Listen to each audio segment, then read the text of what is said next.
Hi guys, मेरा नाम है जतिन अग्रवाल। आप जुड़ चुके हैं the bull of the last street channel के साथ। चार्ट ऑफ द वीक की एक नई वीडियो में आप लोग का बहुत बहुत स्वागत है। हमेशा की तरह स्क्रीन पे चलेंगे इस बार, लेकिन हम ना थोड़े ज़्यादा चार्ट्स डिस्कस करने वाले हैं, कुछ और अलग चीज़ें देखने वाले हैं ताकि मैं आपको मार्केट का थोड़ा मोमेंटम और डायरेक्शन समझा सकूं। मार्केट के अंदर थर्सडे को एक बड़ा सडन सेल ऑफ आया था जिसकी वजह से हमने काफ़ी प्रॉफिट बुकिंग करी थी अपनी ट्रेड्स में। अब वो इसलिए करी थी क्योंकि 2-2.5 महीने पहले के जख्म हम अब तक नहीं भूले थे और हमें ध्यान था कि किस तरीके से ट्रेड्स हमारी स्टॉप लॉसेस हिट करा रही थी या फिर वर्क नहीं कर रही थी, एंड किस तरीके से एक डाउनवर्ड मार्केट के अंदर भले ही हमारे चार्ट सपोर्ट लेवल्स को होल्ड कर रहे थे बट फिर भी पैसा कमा के नहीं दे रहे थे। तो मैंने कहा कि यहाँ पे रिस्क नहीं लेते, एक बार को एग्जिट करते हैं and then we will re enter अगर फ्राइडे को इसका फॉलोअप नहीं आता, जो कि नहीं आया है। तो कई सारी इंटरेस्टिंग चीज़ें जो मुझे लगा मैं आपके साथ डिस्कस कर सकता हूं। बाकी हम जो अपडेट्स होते हैं सारे टेलीग्राम पे भेज ही देते हैं। तो I think if you are serious about investing और trading and you want to have a continuous learning process, you should be joining Telegram as well. Bronze members हमेशा की तरह आप लोग के लिए आपका चार्ट जा रहा है, रनर्स सब जो चार्ट होता है हमारा, तो इस बार हम 2-3 डिस्कस करेंगे। तो आप सेकंड थर्ड रनर्स सब जो भी मानना चाहते हो उसे आप मान सकते हैं, बट वो चार्ट बहुत बहुत शानदार है, बहुत ही क्लीन चार्ट है। एंड डिस्क्लोजर डिस्क्लेमर हमारे पास है और जो क्लाइंट्स हमारे साथ जुड़े हुए हैं उनके पास भी है वो, राइट। तो हमने भी उसको पिक किया है फ्राइडे को, राइट। सो बहुत अच्छा चार्ट है वो उसको। अच्छा, एक चीज़ मैं याद से यहाँ पे बताना चाहूँगा क्योंकि मुझे कई सारी क्वेरीज आती हैं इसकी। जो भी आप मेंबरशिप यूट्यूब के थ्रू एक्टिवेट करते हैं उसके बेनिफिट्स आपको यूट्यूब पर ही मिलेंगे। तो अगर आपने ब्रॉन्ज मेंबरशिप ली है या सिल्वर मेंबरशिप ली है या आप चैनल को सपोर्ट करना चाहते हैं और आपने फैंस वाली मेंबरशिप ली है, जो भी बेनिफिट्स होंगे यूट्यूब पर ही होंगे। आपको ना व्हाट्सएप आएगा मेरी तरफ से, ना टेलीग्राम आएगा। जब मैंने आपका नंबर ही नहीं लिया, जब मैंने आपकी डिटेल्स ही नहीं ली, तो मैं आपको कैसे पर्सनली कम्युनिकेट करूंगा ये सारी चीज़ें। तो ये प्लीज़ ध्यान रखें क्योंकि इसके रिगार्डिंग मुझे बहुत क्वेरीज आ रही है और हर हफ्ते, इनफैक्ट सैटरडे और संडे को जो मैं मेन क्वेरीज आंसर कर रहा होता हूँ वो यही होती है कि बेटा मुझे चार्ट नहीं आया, जतिन मुझे चार्ट नहीं आया, चार्ट कैसे आएगा, मैंने मेंबरशिप ले ली, एक्टिवेट कर दी, मेरे को तो चार्ट ही नहीं दिख रहा। कम्युनिटी टैब का ऑप्शन होता है, जैसे वीडियोस होती हैं ऐसी कम्युनिटी होता है ऑप्शन। उस टैब के अंदर अगर आप जाएंगे आपको आपका सारा रिटर्न कंटेंट जो होता है जो मैं यूट्यूब पर डालता हूँ दिख जाएगा, और आपने जो भी मेंबरशिप का टियर एक्टिवेट किया होगा उसके हिसाब से आपको उसके बेनिफिट्स और पर्क्स मिल जाएंगे। तो जब 1 बजे ही वीडियो लाइव होती है, 1 बजे ही वो चार्ट भी डल चुका होता है। तो मेरे को कॉल करने का कोई फायदा नहीं इसमें क्योंकि मैं पर्सनली चार्ट्स आपको नहीं भेजने वाला। अगर आप टेलीग्राम में एनरोल करते हैं तो वो सर्विस अलग है क्योंकि वहाँ पे फिर टेलीग्राम का एक चैनल है जिसपे आपको चार्ट्स या फिर मेरा सारा कंटेंट, पॉडकास्ट, फंडामेंटल रिसर्च वो सारी मिलती है। तो अगेन, अगर आप यूट्यूब के थ्रू कोई भी सर्विस ले रहे हैं वो यूट्यूब पर ही मिलेगी आपको, उसके पर्क्स यूट्यूब पर ही मिलेंगे। अगर आप अलग से कोई सर्विस लेते हैं, मनीक्राफ्ट में एनरोल करते हैं, टेलीग्राम के लिए एनरोल करते हैं, तो वो सर्विसेज फिर आपको अलग प्लेटफॉर्म्स पे मिलती है या पर्सनलाइज्ड हो जाती है। जैसे भी वो सर्विसेज रहेंगी वो होंगी। तो ज़्यादा देर ना करते हुए चलते सीधा स्क्रीन के ऊपर, वीडियो को वहीं पर एंड भी करेंगे। तो गाइज हम आ चुके हैं अपने स्क्रीन के ऊपर, आप देख सकते हैं मैंने कई सारी चीज़ें यहाँ पे लिखी हुई हैं जो हम डिस्कस करेंगे। तो पहले कुछ चार्ट्स के थ्रू शुरू करते हैं, फिर इंडाइसिस को डिस्कस करेंगे हमेशा की तरह। अडानी ग्रीन मेरे को बहुत अच्छा लग रहा है। अब न्यूज़ आई है कि कुछ अडानी ग्रुप के स्टॉक्स के अंदर इन्वेस्टमेंट होने वाली है बाहर से, and Adani green energy is definitely one of them. और इसके अंदर एक अच्छा मोमेंटम आता हुआ दिखा है। स्टॉप लॉस आपका ये रहा। यस, थोड़ा स्टॉक चल चुका है बट जिस हिसाब से अडानी ग्रुप के स्टॉक्स चलते हैं I wouldn't bet against it. मैं ये नहीं कहूँगा कि ये यहाँ से लेट्स से और आपको 15-20-30% नहीं दे सकता। It absolutely depends upon the the move, the direction of the move, जो स्पीड से आएगा वो कि किस तरीके से रहेगा किसी को भी नहीं पता। देखो कितना ऊपर जाएगा, कैसे जाएगा। स्टॉप लॉस लेकिन यहाँ पे पता है, कंपनी सॉलिड है, बिजनेस सॉलिड है, अडानी ग्रुप के स्टॉक्स इस समय चल रहे हैं, and I think you can take a very very good calculated risk on this stock. आप ये भी देखेंगे कि जब से मोमेंटम में आया 50 EMA को ही छू रहा है। तो जो आपको लाइन दिख रही है मेरी मूविंग एवरेज की, 50 डेज़ की EMA लगी हुई है, एंड यहाँ पे मेरे को लग रहा है कि कहीं ना कहीं बहुत अच्छा मोमेंटम इसमें बनता हुआ दिख रहा है जिसको आपको राइड करना चाहिए। नेक्स्ट चार्ट हमारा आ जाता है सीमेंस का। सीमेंस के अंदर मैंने टेलीग्राम पे खैर चार्ट डाल दिया था आई थिंक थर्सडे को, जब इसमें ब्रेकआउट की कंफर्मेशन हमें यहाँ मिली थी, बट फ्राइडे को और क्लीन हो गया ये। तो मुझे लगा कि ये आपके साथ डिस्कस मैं कर सकता हूँ क्योंकि मैंने एक पोस्ट भी डाला था यूट्यूब के कम्युनिटी टैब के अंदर, एंड उसके अंदर कहीं ना कहीं सीमेंस का चार्ट लिखा आ रहा था वहाँ पे। तो मैंने कहा इसको भी मैं डिस्कस कर लेता हूँ, बाई चांस कोई पूछे फिर मैं अलग से आंसर करता रहूँ। इसके अंदर मैंने ये लाइन इसलिए बनाई है कि ये एक बार ऊपर का ब्रेकआउट भी इसके अंदर आ गया है, बट मैं क्या मान के चल रहा हूँ, अब इसको डिलीट करें। आप अपना स्टॉप लॉस यहीं पे रखें आराम से, एंड यू नो आप इसको थोड़ा राउंड ऑफ कर सकते हैं, 2450 मान सकते हैं, कुछ लोग 2400 मान सकते हैं, थोड़ा ऊपर नीचे कर सकते हैं स्टॉप लॉस, उसमें कोई दिक्कत की बात नहीं है।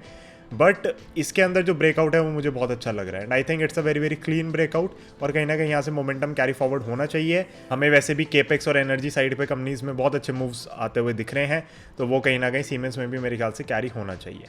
तो Siemens is going to be your second chart. Third chart में एक और डिस्कस करने वाला हूँ आप लोगों के साथ, वो है पूना वाला फिनकॉर्प। इनिशियल ब्रेकआउट यहाँ था जिसमें हमने बाइंग करी थी, उसके बाद एक और ब्रेकआउट यहाँ पे आया और अभी भी ये सस्टेन कर रहा है। 296 295 का स्टॉप लॉस लेकर चलें, और अगर ये ऊपर चलता रहता है तो हो सकता है मोमेंटम आपको बहुत अच्छा दिख जाए। ये कैंडल बहुत अच्छी थी, इस दिन मार्केट में सडन सेल ऑफ भी था, इसने थोड़ी कैंडल गिव अप करी, बट फिर भी इसने होल्ड किया है अपने लेवल्स को, which is very very positive. Yes we bought it over here, initial breakout पे आपको दिख रहा होगा, बट यहाँ पे भी लेने में कोई दिक्कत नहीं है। इनफैक्ट यहाँ पे आपको पोजीशन अब ऐड करनी चाहिए, और तो लेट से आपने यहाँ पे लिया और फिर ये वाला भी लेवल कट गया 300 रुपये का, 295 296 का, तो यहाँ पे पोजीशन और ऐड होती है, तभी आप ट्रेड्स को भी राइड कर पाते हैं, उनको इंप्रूव कर पाते हैं, उसके अंदर एक बड़ी पोजीशन उठा पाते हैं। तो डिसाइसिव स्टॉप लॉस आपका 296 का रहेगा। अब बहुत ही क्लीन चार्ट है पूना वाला फिनकॉर्प का भी। तो 3 चार्ट्स हम डिस्कस कर चुके, चौथा ब्रॉन्ज मेंबर्स के लिए जा रहा है, और टेलीग्राम पे तो भर भर के चार्ट्स आपको मिल ही रहे हैं। तो अब आपको यही देखना है कि आप अपने रिस्क को कैसे मैनेज करके और किस हिसाब से आप देखेंगे कि आपको क्या चीज़ सूट कर रही है, उसमें आपको कैसे काम करना है, वो आपको देखना है। हमने अलग अलग चार्ट्स यहाँ पे डिस्कस कर लिए। अब हम चलते हैं अपने निफ्टी के चार्ट के ऊपर।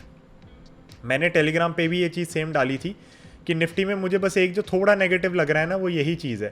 एंड आई थिंक ये वेडनेसडे को हमने बात करी थी इसकी, और थर्सडे को एकदम सडन सेल ऑफ आ गया था। तो कहीं ना कहीं बात यह है कि ये थोड़ा सा नेगेटिव है, बट आप देखेंगे तो ये अभी 17,600 के भी ऊपर खड़ा है, जो हमारा रिवाइज स्टॉप लॉस हो गया था। तो मैं आपको कहता था 16,700 के ऊपर मैं तो बुलिश ही रहने वाला हूँ, और फिर ये इस लेवल के ऊपर भी चला गया था, तो 17,600 हमारा रिवाइज स्टॉप लॉस हो गया था। 50 में आप देख सकते हैं कि किस तरीके से इसने रिस्पेक्ट करी। यहाँ पे जब इसको ले जानी थी ऊपर तो कितनी मेहनत से गैप अप दे के ले गया, राइट। तो ये थोड़ा सा एक नेगेटिव लग रहा है, बट इसके बेसिस पे मैं अभी भी ना वैसे नेगेटिव नहीं हूँ मार्केट को लेके। वो मैं क्यों नहीं हूँ वो आपको पता चलेगा निफ्टी नेक्स्ट 50 से, राइट। तो निफ्टी 50 और उसके बाद के 50, Nifty next 50, similar kind of pattern, और उसमें ब्रेकआउट दे गया ये। तो गिरते हुए पैटर्न के अंदर एक गिरती हुई वेज आप कह सकते हैं, कुछ भी कह सकते हैं, ऐसे एक स्लांटिंग लाइन कह सकते हैं, उसके अंदर ब्रेकआउट निफ्टी नेक्स्ट 50 में आया है। तो मेरे को लगता है कहीं ना कहीं कि निफ्टी भी परेशान नहीं होगा, और ये भी कहीं ना कहीं ब्रेकआउट देने की कोशिश करेगा। तो that is what I feel. अब इसके अंदर कुछ चेंजेस हो सकते हैं, बट वो हम देखेंगे। बट क्योंकि मेरे को ब्रॉडर मार्केट कह रही है कि इसको नहीं गिरना चाहिए, तो इसलिए आई एम वेरी बुलिश, और हमें जो ट्रेड समझ आ रही है हम उनके अंदर भर भर के बाइंग कर रहे हैं। सो दैट वुड बी और निफ्टी का चार्ट। मैं भी मान के चल रहा हूँ 17,600 रिस्पेक्ट होगा, नहीं होगा तो मेरा सीधा स्टॉप लॉस 16,700 है इसके अंदर।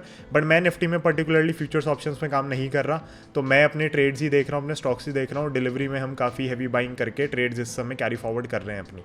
सो यहाँ पे आप देख सकते हैं नेक्स्ट 50 ने जो ब्रेकआउट दिया उसकी वजह से मुझे लगता है कहीं ना कहीं निफ्टी भी आपका सस्टेन करना चाहिए, इसमें दिक्कत नहीं आनी चाहिए।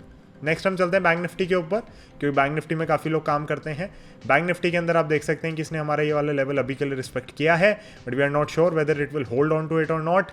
HDFC बैंक और HDFC लिमिटेड का जो एक बड़ा मेगा मूव था वो पूरा वाइप आउट हो गया है मार्केट के अंदर, एंड कहीं ना कहीं इन्होंने अपना पूरा ही कैंडल गिव अप कर दिया है जो इन्होंने बनाया था मंडे को। तो वो एक बहुत बड़ा नेगेटिव फैक्टर है उन दोनों कंपनीज़ के लिए। बट वैसे देखा जाए तो मुझे लगता है फंडामेंटल थीसिस चेंज हो चुकी है उन दोनों कंपनीज़ की, एंड मार्केट भी कहीं ना कहीं वैल्यूएशन उसकी रिवाइज करेगा ही करेगा। So I am particularly bullish, but हो सकता है कि मार्केट को अब कुछ और भी दिख रहा हो जो मुझे ना दिख रहा हो। मेरे को HDFC ट्विंस में कोई दिक्कत नहीं लगती, और मुझे लगता है कि मार्केट ऊपर चलनी चाहिए। I would still hold on to this level of bank Nifty, and Monday अगर एक ग्रीन मोमेंटम, ये एक अच्छा मोमेंटम आपको देखने को मिलता है, ग्रीन कैंडल देखने को मिलती है, I wouldn't bet against the market not going down any further. हो सकता है ये 37,450 का लेवल होल्ड कर जाए, बट ज़रूरी नहीं है। मैं आपको पहले कह रहा हूँ ज़रूरी नहीं है। इसका चार्ट थोड़ा कंपेयर टू निफ्टी शुरू से ही वीक रहा है। लास्ट हम चलते हैं एक बार निफ्टी एनर्जी पे। निफ्टी एनर्जी पे मैं क्यों ले जाना चाह रहा हूँ आपको, क्योंकि एनर्जी के स्टॉक्स में बहुत अच्छी रैली देखने को मिल रही है। हमने यहाँ पे अडानी पावर डिस्कस किया था, हमने आई थिंक आज भी कहीं ना कहीं अडानी ग्रीन एनर्जी डिस्कस किया है। सीमेंस भी कहीं ना कहीं आपका केपेक्स एनर्जी साइड पे कुछ ना कुछ काम करता रहता है। और उसके बाद हमने यहाँ पे बहुत सारे स्टॉक्स यहाँ पे या फिर टेलीग्राम पे डिस्कस करे हैं, चाहे वो प्राज हो गया, हमने बहुत बार उसके डिस्कशन करी है। और एनर्जी थीम के ऊपर मैंने बहुत बार बात करी है कि कैसे ABB India, Hitachi energy, Thermax, ये सारे कहीं ना कहीं एनर्जी थीम से रिलेटेड है, बोरोसिल रिन्यूएबल्स, ये सारा। तो ये बहुत अच्छे से चल रहा है और हम बड़े बुलिश रहे हैं इस सब के ऊपर। एनर्जी का थीम लगातार अभी भी रैली आपको दे रहा है। इनफैक्ट लिंड इंडिया का अगर आप चार्ट देखेंगे तो उसमें 3000 के अराउंड का कुछ ब्रेकआउट था, 4000 कुछ का शेयर हो गया है। एंड लिंड का मैंने स्टॉक एनालिसिस वगैरह बनाया था, और लिंड किस में काम करता है, ग्रीन हाइड्रोजन की ओर बढ़ रही है उसकी इन्वेस्टमेंट्स वगैरह। Reliance is going in to that and even the Adani group is going in to that. तो कहीं ना कहीं हमें दिख रहा है कि एनर्जी में एक बहुत अच्छी रैली है, और एनर्जी में यहाँ पे इस लेवल पे फिर एक ब्रेकआउट आता हुआ हमें दिखा, राइट। तो ये आया तो मार्च के लास्ट वीक में है, बट उसके बाद से हम देख रहे हैं हमारे स्टॉक्स में भी बड़ी तेज़ी है, और हमने एनर्जी की थीम पकड़े भी अच्छे, चाहे वो चीनी से रिलेटेड हो चाहे कुछ भी हो, और आपको भी यहाँ पे रैली देखने को मिल रही होगी। तो कहीं ना कहीं इस इंडेक्स के अराउंड जो कंपनीज़ हैं या उसके अराउंड जो काम कर रही हैं उन पे मेरे ख्याल से आपकी नज़र ज़्यादा होनी चाहिए, इसलिए मैं निफ्टी एनर्जी यहाँ पे डिस्कस कर रहा हूँ। वरना मेरे को लगता है कि आपको जहाँ पे ब्रेकआउट ठीक लग रहा है, जहाँ पे लग रहा है कि मोमेंटम अच्छा है, वहाँ पर आप जा सकते हैं आपकी स्टडी आपके एनालिसिस के हिसाब से। मैं इसलिए आपको सारे स्टॉप लॉसेस मार्क करके देता हूँ कि अगर आप खुद से एनालाइज ना भी कर रहे हो इन्हें और सीधा देख रहे हो तो भी आप आराम से अपने ट्रेड्स ले सकें। बट इस पे और डिस्कशन निफ्टी एनर्जी पे मेरे ख्याल से हम कंटिन्यूड रखेंगे टेलीग्राम के ऊपर, यहाँ पे नहीं, राइट। तो अडानी ग्रीन एनर्जी आपका पहला चार्ट हो गया, पॉज करके देख सकते हैं आप इसको। दूसरा चार्ट आपका हो गया सीमेंस का, तीसरा चार्ट हो गया पूना वाला फिनकॉर्प का। और ये चार्ट्स मैं ऐसा करूँगा, मैं ट्रेडिंग व्यू पे भी पोस्ट कर दूंगा, बट आई थिंक वो मैं संडे को करूँगा, मैं अभी तो नहीं कर रहा वीडियो बनाते हुए। एंड हो सकता है मैं इसको सैटरडे को भी करना भूल जाऊँ। तो वैसे आप मुझे ट्रेडिंग व्यू पे फॉलो कर सकते हैं, यहाँ पे मैं चार्ट्स डालता रहता हूँ, तो यहाँ पे भी आपको चार्ट्स मिल जाएंगे बड़े सारे देखने को, अगर आप by chance for any reason Telegram join नहीं करना चाहते या फिर ब्रॉन्ज मेंबरशिप नहीं लेना चाहते। So guys thank you so much, I see you in the next one. थोड़ा निफ्टी एनर्जी के अराउंड के थीम का ध्यान रखें और इसकी और पिक्स लें अपनी थोड़ी ज़्यादा शॉर्ट टर्म ट्रेड्स के लिए। I think that would be very very beneficial. Bank Nifty के अंदर थोड़ा काम खराब हुआ है, बट निफ्टी नेक्स्ट 50 हमें दिखा रहा है कि एक ब्रेकआउट आ चुका है, एंड कहीं ना कहीं हो सकता है कि निफ्टी उसको फॉलो करता हुआ दिखे। बैंक निफ्टी का जो थोड़ा काम खराब हुआ है वो HDFC ट्विंस ने जो कैंडल गिव अप करी है वो मुझे लग रहा है। So that would be it, thank you so much, I will see you very soon in another video. जय हिंद, बाय बाय।